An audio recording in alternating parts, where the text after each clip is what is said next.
Seguindo com as leituras sobre os 20 anos de regime militar no Brasil. Para este vídeo, leremos sobre a fase do milagre econômico. Representante do movimento mais linha dura das Forças Armadas, o general Arthur da Costa e Silva, gaúcho, foi eleito novo chefe de Estado em março de 1967. O novo presidente militar foi eleito pelo Congresso Nacional por força da repressão militar sustentada pelos atos institucionais. O novo governo recebeu o Brasil em cenário econômico mais equilibrado, graças às medidas econômicas contracionistas do governo de Castelo Branco. Medidas econômicas que resultaram em retração de direitos trabalhistas e perdas salariais dos trabalhadores. Em seus discursos, o novo presidente fez a promessa de melhorar ainda mais a economia e devolver a democracia para o país. No entanto, nessa altura do campeonato, o povo não estava assim tão certo sobre essas palavras. Manifestações eclodiram em defesa da democracia. Fizeram-se notar nesse período greves de operários, passeatas estudantis, entre outros movimentos populares igualmente relevantes. Costa e Silva reagiu de forma incisiva contra essas manifestações, aplicando, por exemplo, medidas para proibir manifestações, prender líderes sociais e políticos de correntes de oposição e ampliar a censura. Contudo, o pior ainda estava por vir. Dois fatos de oposição à presença dos militares no poder foram cruciais para que fosse implantado o ato institucional número 5, o famoso AI-5, de 13 de dezembro de 1968, o qual se tornaria símbolo do regime militar. O primeiro fato foi a derrota do governo em um embate político no Congresso. Esse episódio foi visto pelos militares como uma afronta ao poder que eles exerciam para a defesa do Brasil. O segundo fato foi o surgimento de grupos de resistência armados entre os civis.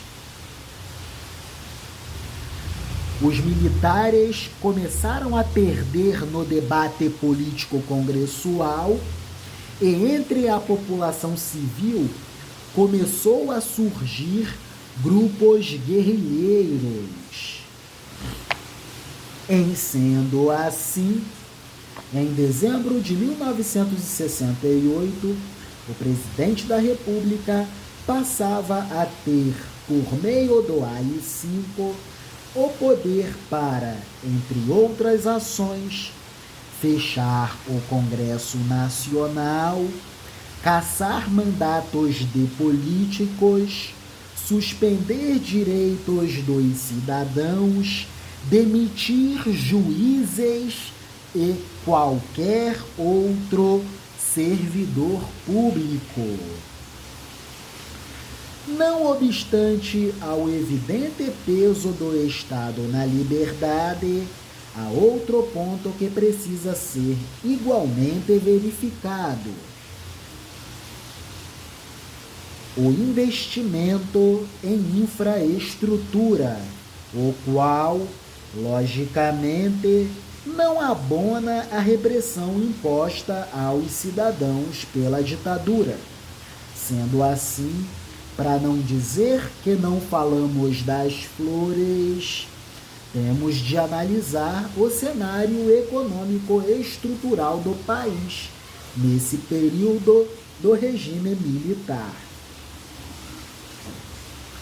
No mandato de Costa e Silva, foram implantadas importantes instituições governamentais, como a Fundação Nacional do Ameríndio, FUNAI, e o Fundo de Assistência ao Trabalhador Rural, FUNRURAL. Além disso, tiveram início grandes obras do regime, como a Ponte Rio-Niterói, iniciada em 1969 e concluída em 1974. No entanto, o famoso milagre econômico ainda estaria por vir nos governos de Médici e Geisel, basicamente concentrado no período Médici.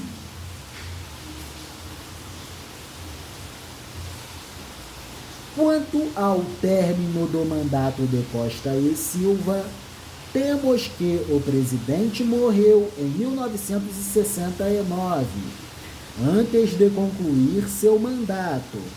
Seu vice, o civil Pedro Aleixo, foi impedido de tomar posse pela linha dura do regime militar. Por isso, o Brasil foi conduzido por 60 dias por uma junta governativa provisória, formada pelos ministros do Exército, da Marinha e da Aeronáutica. Os 3 militares, advindos dessas instituições, alteraram, por meio da Emenda Constitucional número 1, de 17 de outubro de 1969, a Constituição de 1967, tornando legal o regime autoritário, dando maiores poderes ao novo presidente, o general Emílio Garrastazu Médici. O governo de Médici se destacou por 2 aspectos principais: crescimento econômico que gerou o milagre econômico e a violência desbragada e desmedida. O governo de Médici se destacou por 2 aspectos principais. Primeiro, durante esse governo, ocorreu o período chamado milagre econômico. E, segundo, foi nessa gestão que houve o maior nível de violência do regime. No cenário econômico, é possível citar a criação do Instituto Nacional de Colonização e Reforma Agrária, INCRA, do Programa de Integração Nacional, PIN, das Telecomunicações Brasileiras, Telebrás, do Programa de Integração Social e Programa de Formação do Patrimônio do Servidor Público, PIS-PASEP. Também foi durante o governo de Médici que certas iniciativas importantes ganharam força, como expansão do crédito, controle da inflação em níveis baixos para os padrões da época, algo em torno de 18% ao ano, e crescimento do Produto Interno Bruto em 2 dígitos de percentuais ao ano. Chegamos a um crescimento de 14% em 1973. Tudo parecia dar certo. Até a Copa do Mundo o Brasil levou, mas a alegria durou pouco. Voltando ao longo do tempo para antes do golpe de 1964, bem antes do regime militar, o Brasil teve uma trajetória de queda no Produto Interno Bruto, revertida em 1956 com a política desenvolvimentista de Juscelino Kubitschek. Entretanto, a partir de 1958, o país entrou em um novo período de queda que apenas piorou a partir de 1961, devido às instabilidades políticas que narramos anteriormente, que lemos anteriormente. Assim, antes do golpe de 1964, o movimento em relação ao Produto Interno Bruto era de queda.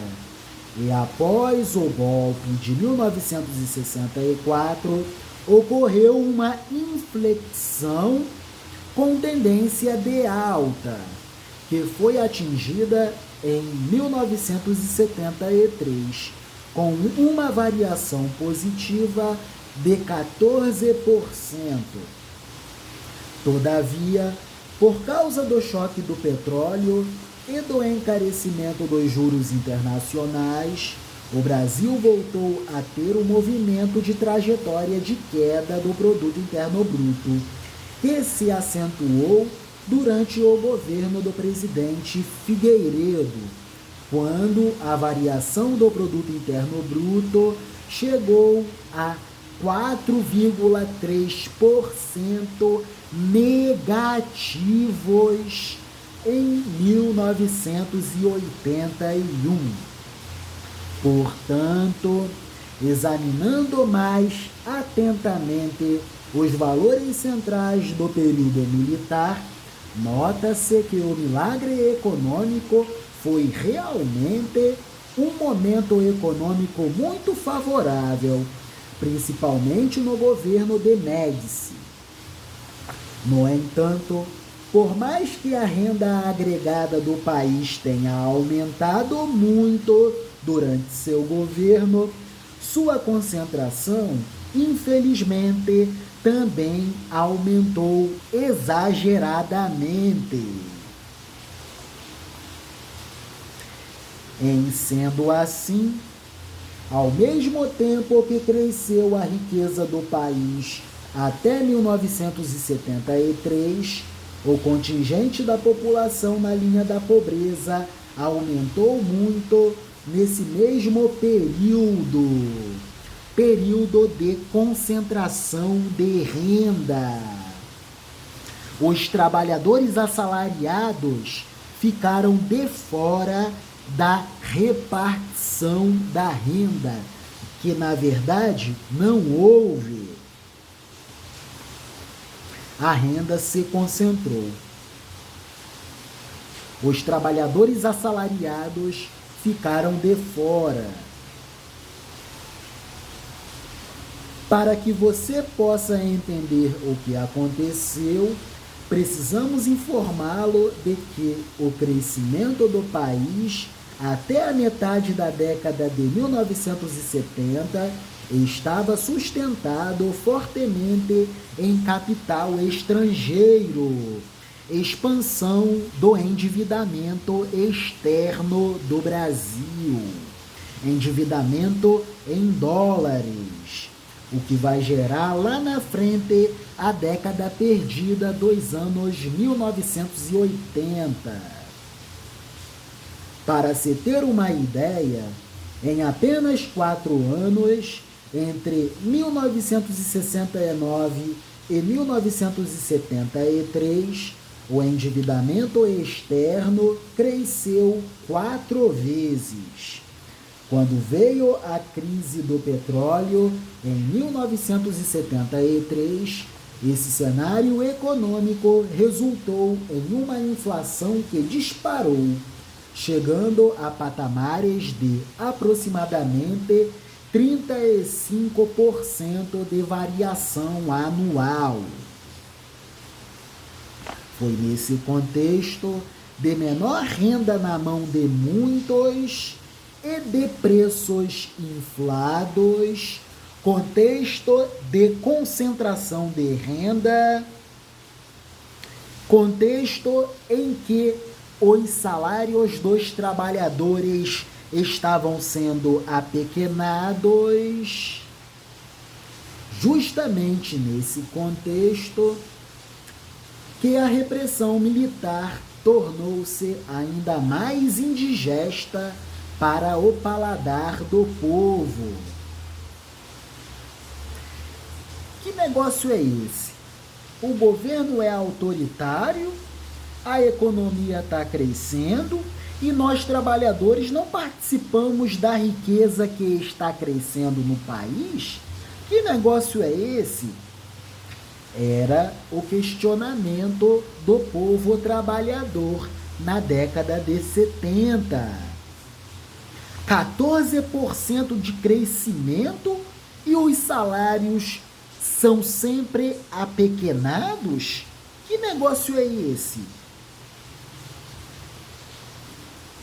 O Brasil cresce a taxas percentuais de 2 dígitos e os salários dos trabalhadores são sempre aviltados e apequenados? O que está acontecendo com o país? Dizem que estamos bem, mas o nosso salário diz justamente o contrário. Foi justamente nesse contexto de menor renda na mão de muitos e de preços inflados que a repressão militar tornou-se ainda mais indigesta para o paladar do povo. Não esqueçamos que Médici era um membro de carteirinha, se não um professor, da linha dura do regime militar. Em sendo assim, o uso da violência e da repressão, como banimentos, torturas e mortes contra os adversários do regime, eram eventos comuns em seu governo.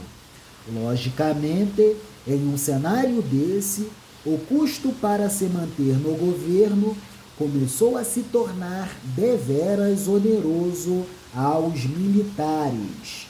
O risco da indignação da sociedade era algo preocupante e evidente. Era claro que alguma coisa tinha que mudar. Uma reflexão introdutória sobre o Brasil e sua formação econômica. A autoria de Bernardo Piccoli Braga e Hernani João Silva. Editorial Intersaberes. Fase do milagre econômico. Livro muito legal.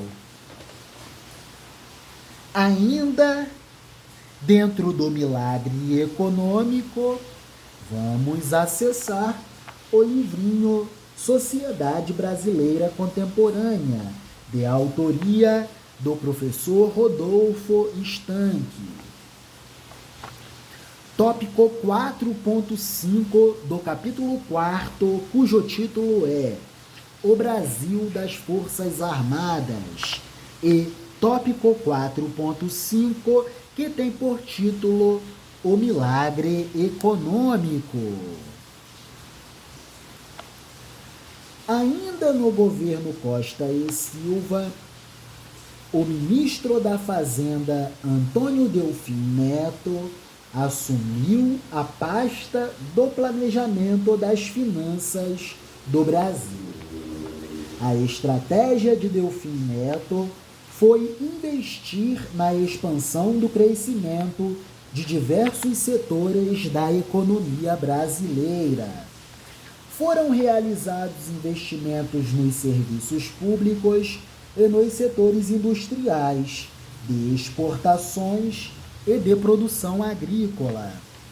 Boris Fausto explica que o sucesso do chamado milagre econômico ocorreu graças a um aproveitamento da disponibilidade de recursos no cenário internacional. Época da era do padrão dólar-ouro. Preço do dólar estável e acessível. Expectativas do mercado financeiro global ancoradas no dólar. E o dólar avisando ao mundo que estava ancorado nas reservas em ouro norte-americanas. Padrão dólar-ouro. Isso dura até entre 1971 e 1973. Com o fim da era do padrão dólar-ouro, as taxas cambiais e de juros que eram fixas tornam-se flutuantes.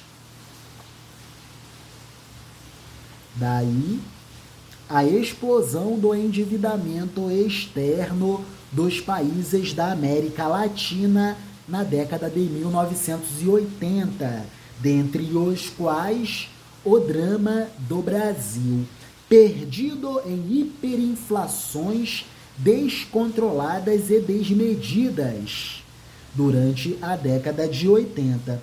Essas hiperinflações foram geradas no período anterior do regime militar. Expansão do endividamento em dólares para financiar o milagre econômico e o segundo Plano Nacional de Desenvolvimento. Boris Fausto explica que o sucesso do chamado milagre econômico ocorreu graças a um aproveitamento da disponibilidade de recursos no cenário internacional. Era um período em que as nações estáveis realizavam empréstimos para investimentos internos. Com o aumento da dívida, expansão do endividamento externo, vinha o aumento do investimento estrangeiro no Brasil. Dois setores em particular se beneficiaram desse processo: as indústrias automobilística e de eletrônicos. O serviço de telecomunicações deu um salto significativo durante esse período. Os aparelhos de TV, que em 1960 estavam em menos de 10% das moradias brasileiras, no início da década seguinte, estavam em cerca de 40% das casas. Expansão do consumo de aparelhos de TV. Expansão da indústria de eletrônicos. Expansão do setor de telecomunicações. O Estado teve papel fundamental nesses números, que receberam incentivo de instituições públicas, como a Embratel e a Telebrás. Sem essas empresas, não haveria o setor de telecomunicações brasileiro. Do ponto de vista financeiro, parte da população brasileira viu durante o período do milagre econômico um substancial crescimento do crédito. A demanda por empréstimos levou o governo a criar iniciativas como o financiamento habitacional por meio de bancos públicos e de novas fontes de financiamento, como, por exemplo, o Fundo de Garantia do Tempo de Serviço, o FGTS, operado pelo Banco Nacional da Habitação, BNH. Na agricultura, os investimentos do Estado resultaram no surgimento da soja como produto de relevância para a exportação e em uma grande mecanização dos processos de cultivo. Eis aqui o surgimento das grandes agroindústrias brasileiras. Luiz Aranha Correia do Lago, ao avaliar os efeitos do milagre econômico, relaciona o crescimento das exportações a uma nova onda de industrialização, especialmente no campo. A demanda dos setores ruralistas teve um forte impacto nas estratégias econômicas do governo, com resultados positivos nas vendas de tratores e de colheitadeiras. Houve também uma ampliação expressiva no número de empregos entre 1967 e 1973, provocada também e principalmente pela contenção de benefícios salariais e de direitos trabalhistas, arroxo no mercado de trabalho. A inflação, responsável pelos pesadelos dos líderes nacionais antes do golpe de 1964, beirava, no período do milagre econômico, os 20% na variação anualizada.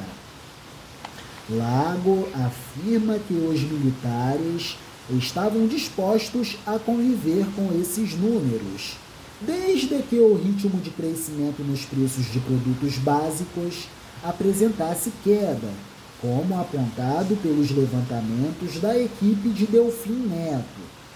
O milagre econômico também foi alvo de duras críticas por provocar um crescimento desigual na qualidade de vida da população brasileira, principalmente entre os trabalhadores assalariados.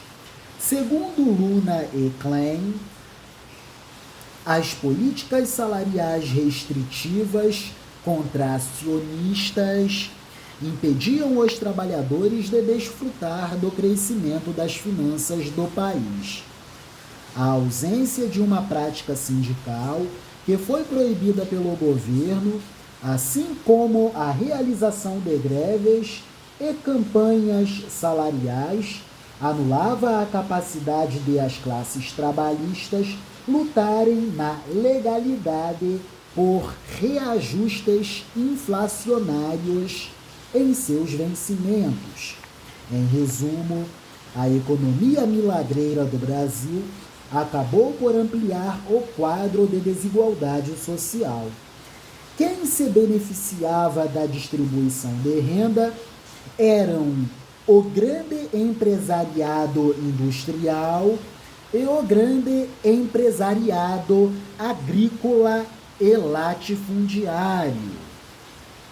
O grande empresariado agropastoril, que participavam das políticas de investimentos e creditícias promovidas pelo Estado Central.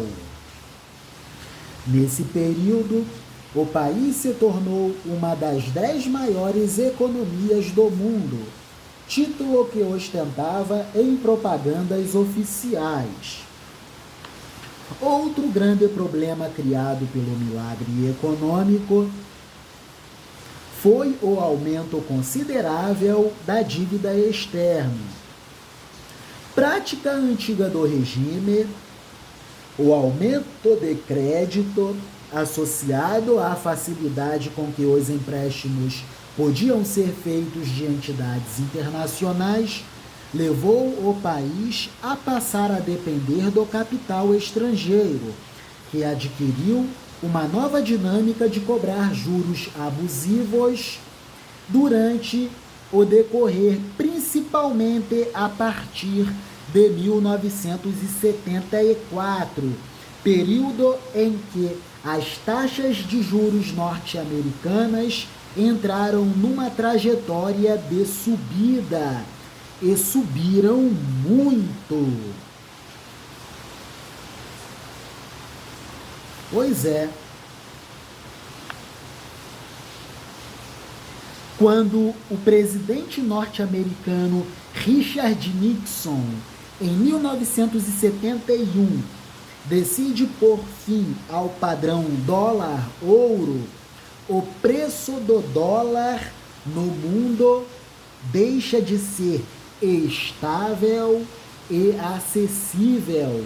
As taxas que outrora no padrão dólar-ouro eram fixas, as taxas cambiais e de juros que eram fixas, com o fim do padrão dólar-ouro, essas taxas que eram fixas se tornaram flutuantes. Quer dizer, com taxas flutuantes, a administração central norte-americana passa a ter de partilhar poder com o mercado financeiro internacional na formação do preço do dólar. O preço do dólar passa a ter uma volatilidade muito intensa. As taxas cambiais e de juros que eram fixas no padrão dólar-ouro, com o fim do padrão dólar-ouro, se tornaram taxas cambiais e de juros flutuantes. Então, quer dizer que lá na virada dos anos 70 para os anos 80, quando o Federal Reserve norte-americano, quando a Reserva Federal norte-americana põe a taxa de juros norte-americana a 20% ao ano, quer dizer que os dólares que navegavam no mundo nesse período migraram para a economia financeira norte-americana. Comando da Reserva Federal pelo economista Paul Volcker, que elevou as taxas de juros norte-americanas a cerca de 20% ao ano. Isso explodiu o endividamento externo, por exemplo, do Brasil, que houvera financiado o seu milagre econômico e o seu segundo Plano Nacional de Desenvolvimento a partir da expansão do endividamento externo. Daí, a década de 1980, super perdida em hiperinflação intensa, corrosiva, desgastante e desmedida. Hiperinflações explosivas. O Brasil perdeu o controle sobre a sua dívida pública, porque parte considerável dela era em dólares. E o Brasil tem controle sobre o seu endividamento em moeda nacional, não em relação ao endividamento em moeda estrangeira. Isso é muito importante. Outro efeito colateral do crescimento econômico durante o período do milagre econômico foi a desconsideração com o meio ambiente, adotando o chamado capitalismo selvagem. O principal exemplo desse descaso ecológico do governo Médici foi o projeto da rodovia transamazônica, fruto de um esforço do Exército para garantir a segurança da região norte. A obra provocou destruição e só serviu para enriquecer empreiteiras.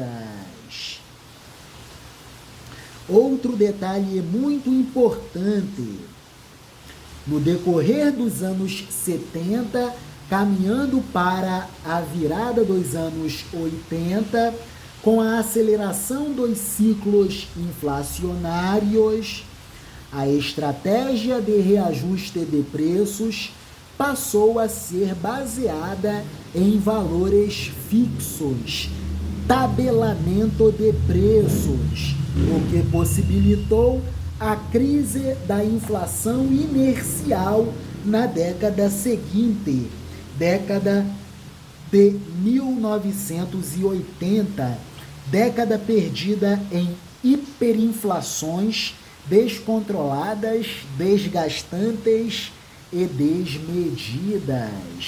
É isso, muito importante. Enquanto o regime militar se endividava para financiar o segundo Plano Nacional de Desenvolvimento, os Estados Unidos rompiam com o padrão dólar-ouro. As taxas de câmbio e de juros que eram fixas no padrão dólar-ouro, com o fim do padrão dólar-ouro, passam a ser taxas cambiais e de juros flutuantes. Daí, a segunda metade dos anos 70 ser um período de crise internacional profunda de estagflação, estagnação econômica com inflação, principalmente nos Estados Unidos da América. Então, a Reserva Federal norte-americana, o Banco Central norte-americano, começa a elevar insistente e intensificadamente a taxa referencial de juros para a economia norte-americana e, por consequência, para o mundo todo. Logo, os dólares que navegavam mundo afora nessa época, com a explosão da taxa referencial de juros norte-americana na virada dos anos 70 para os anos 80, esses dólares tenderam a migrar para a economia financeira norte-americana, fazendo com que os países que se endividaram em dólar tivessem um ciclo de hiperinflação desmedida, desgastante e descontrolada. Por exemplo, o nosso muito e amado Brasil. É isso. Neste vídeo, trabalhamos a fase do milagre econômico, periodizada entre 1968 e 1973, com um pico de 14% de crescimento no PIB em 1973. Que legal!